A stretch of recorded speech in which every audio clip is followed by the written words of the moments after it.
Nous traitons maintenant l'exercice 1 de la partie salaire et assurance sociale de l'examen professionnel de spécialiste en finance et comptabilité 2015. Les données qui concernent la prévoyance correspondent aux références de l'année 2020, bien évidemment. L'exercice 1 couvre le domaine de l'AVS et celui de la LPP, la prévoyance professionnelle. Le contexte est le suivant. On a des collaborateurs qui ont été embauchés dans une entreprise au 1er janvier 2020. J'ai mis à jour.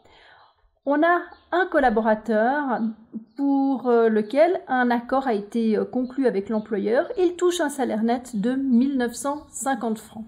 On a des points à traiter. Le point A qui consiste à mettre des données dans la première colonne de ce tableau. On doit soit inscrire la date de l'obligation de cotiser à l'AVS ou alors l'expression « mois de l'entrée en fonction ». Donc, à partir de quand cette personne doit être soumise à l'obligation de cotiser à l'AVS. Dans la deuxième colonne, au niveau du point B, il faut simplement inscrire le salaire annuel soumis à l'AVS. S'il n'y a pas de salaire à inscrire, pas de données chiffrées à inscrire, il faut tout de même mettre un 0. C'est important parce que les champs laissés vides ne seront pas évalués. Cet exercice vaut 5 points. Alors, quelles sont les thématiques qu'il y a lieu de connaître pour résoudre cet exercice? Il y a tout d'abord l'âge en lien avec l'obligation de cotiser à l'AVS. Il y a également les cotisations qu'il y aurait lieu de prélever au-delà de l'âge légal de l'AVS et également la notion de salaire dit de minime importance dans l'AVS. On va développer tout ça. Au sujet de l'obligation de cotiser à l'AVS et des âges auxquels renvoie la loi, je citerai donc l'article 3 de la loi fédérale sur l'assurance vieillesse et survivants. Il est intitulé « Personne tenue de payer des cotisations ». Je vous lis l'alinéa 1. Les assurés sont tenus de payer des cotisations tant qu'ils exercent une activité lucrative. Les personnes sans activité lucrative sont tenues de payer des cotisations à compter du 1er janvier de l'année qui suit la date à laquelle elles ont eu 20 ans. Cette obligation cesse à la fin du mois où les femmes atteignent l'âge de 64 ans, les hommes l'âge de 65 ans.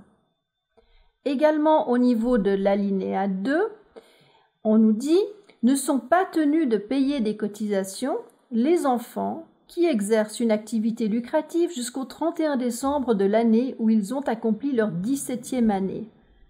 Notons effectivement en lien avec l'exercice qu'il y a une jeune personne qui est née en 2004. Donc, à l'heure où je vous parle, en 2020, c'est l'année de ses 16 ans, donc elle ne sera pas tenue de cotiser à l'AVS. Au sujet des cotisations au-delà de l'âge légal de l'AVS, je vous renvoie à l'article 6 quater, alinéa 1 du règlement sur l'assurance vieillesse et survivants. Je vous en lis le contenu.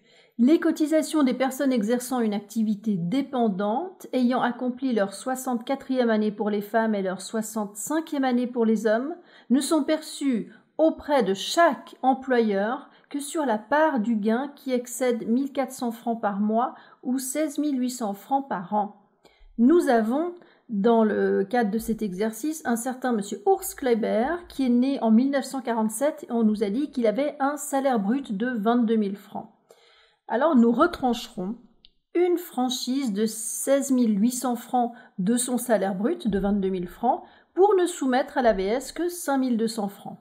Au sujet du salaire dit de minime importance dans l'AVS et de l'éventuelle obligation de cotiser sur ce dit salaire, je vous renvoie à l'article 34D du règlement sur l'assurance vieillesse et survivants.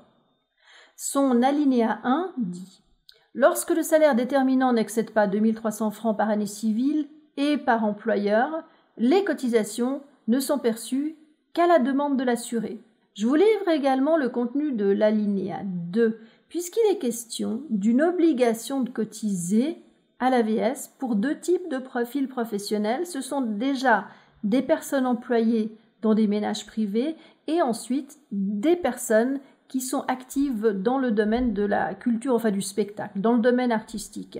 Donc pour les personnels de maison, on va dire obligation de cotiser en tous les cas au-delà de leur 25e anniversaire et si le salaire excède 750 francs par année civile.